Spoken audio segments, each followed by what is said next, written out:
પાછું બધું કરશે પાછું જો અમને અમે ગામડાના બરાબર કાટેલા ગમે તે કરી શકું છું તમને પૈસા તો મતલબ હા એ તો તમારે ગમે તે કરવું એ અમારે નહીં જોવાનું ગમે તે હા ગમે તે એ તમારા માણસો હોય ને હા તો એ બધું આવી ગયું બરાબર એમને કહી દેવું તો કહી દેજો બાકી પછી બુકિંગ થઈ જાય પછી તમે કહેશો એ તો એમને બધી માહિતી હોય જેમને રદ નહીં થાય ને ઓમ નહીં થાય ને તેમ નહીં થાય પછી વાત નહીં લાવવાની પછી રેડી એ બધું કશું વચમાં ના આવે તમારે જેમ પણ જે સ્ટાઇલમાં ગમે તે રીતે તમારે બધું જોવાનું રેડી બરાબર અમે કઈ કરવું પડે અહીંયા પાવ હા એ તો કરશે એ તો સવાલ જ નહીં એવું હા એમાં ભાઈબંધી ઘણા વોટા રખડે રહ્યા એમને મળે તો હા લાવી દો અમને કોઈ પ્રોબ્લેમ નહીં એમ એવું હા કઈ વાતો નહીં હા તો તમારે બુકિંગ કરાવવું પડે કારણ કે માણસો પછી વધારે થઈ ગયા ને એટલે બુકિંગ કરાવવું પડે ને અમારે બુકિંગ કરાવવું પડે હા બરાબર તમે આગળ કસ્ટમર ને પછી બીજા ના પાડતા ખાવા ને એટલા માટે એવું હા બરાબર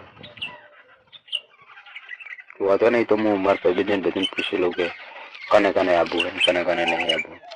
સારું તો તમારે કેટલા જણ આવવાના છે વધુ મને પછી તમે બુકિંગ કરાવી દેજો એ તો બધું હું નામ નોંધાઈ દઈશ તમને બરાબર આધાર કાર્ડ ના ફોટા મોકલી દઈશ પહેલથી કરવાનું બધું હા સર નામ ને બધું આધાર કાર્ડ ના ફોટા ને તારીખ બુકિંગ કરતા ખાવા એવું બહુ કરવું પડે હા તો આજે બુકિંગ કેટલા થયેલા છે તમારે આજે પેક છે આજ તો હજુ તો 4 બુકિંગ થયા હા ભાઈ વાપરેલી વસ્તુ અમારા હમી ના કરતા એ તો તમારે વાપરેલી જોતી હોય તો એ ને પેક જોતી હોય તો એ તો તમારે ડિસાઈડ કરવાનું પછી તમે છેતરી જો તો ના છેતરીએ એવું હા ને ઘણી જગ્યાએ પાછા છેતરી જાય ના એવું હા એવું ના હોય મારા ભાઈબંધો પા આખણા ને રે ને જો પછી અમે આયા ને જો છોકરી અમે કીધું એવું ના કર્યું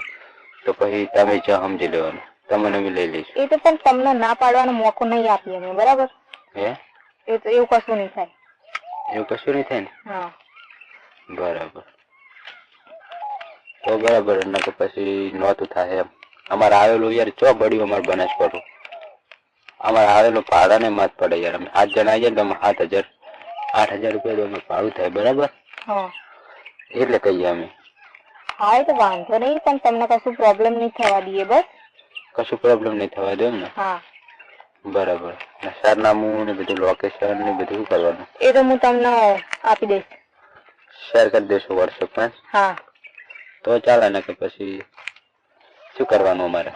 ના એ તો બધું હું કરી દઈશ તમે પછી તમે એવું કઈક હતું એમાં કે લખેલું હતું બરાબર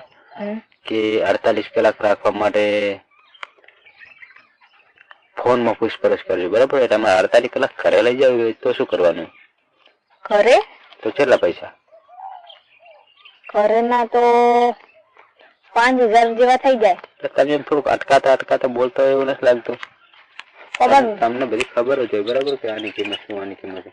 તો એ બધું તમારે વિચારીને શું બોલવાનું હવે બધું ઘરનું હજુ એક પેસેન્જર આવ્યું નહીં અમારા જોડે કસ્ટમર હા સમજી લેજો આવી જાય અમે એક જણ આવી જાય અમને ગમી ગયું ને તો પછી અમે ઘરે લઈ જાય છે બરાબર એટલે અમે 48 કલાકના 5,000 હાલવા પડે એમ 5 જણા ભાગમાં ઉઠાડી નાખશે હા વાંધો નહીં તો તમે ઘરે લઈ જવાનું વિચાર્યું ઘરે હાલ નહીં લઈ જાવ પેલા અમે જોઈએ કે તમારી વસ્તુ કેવી છે કેવી નહીં સારું વાંધો નહીં પેલા વસ્તુ અમે જોઈએ ને તમારી કે કેવી વસ્તુ છે બરાબર નક પછી તો અમારે લઈ જવાની માથે પડે યાર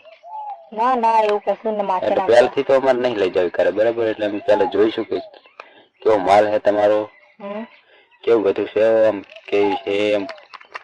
કેવું રાખે નકર તમે પછી ઘરે લાવીએ નહીં તો આઈને સુઈ જાય તો પછી અમારે શું કરવાનું એમ એવું ના હોય ને એવું ના ચાલે ને અમારામાં તમારા ના ચાલે પણ તમારા એવું કરે તો પછી અમારે શું કરવાનું એમ એ ના કરે કોઈ અમે બધાને કીધેલું જ હોય એ બધું કામ એમને શું કામ હોય એનું જ કામ હોય બીજું કઈ કામ જ નહીં એમના એ તો પછી એમ ઘરે લાવો અમારે ત્યારે અહીંયા જોડે બોલી કરવી પડે બરાબર અમે આવીએ બરાબર અમારે કાલની તારીખ નોંધાઈ દીધી બરાબર તો અમારે પછી અહીંયા આવીએ ને અમે અહીંયા પૂછીશું બરાબર કે તમે અમારા હંગાત આવવા તૈયાર હો જો એ ક્યાં છે તો પછી અમે તમને એના જ દિવસે નંબર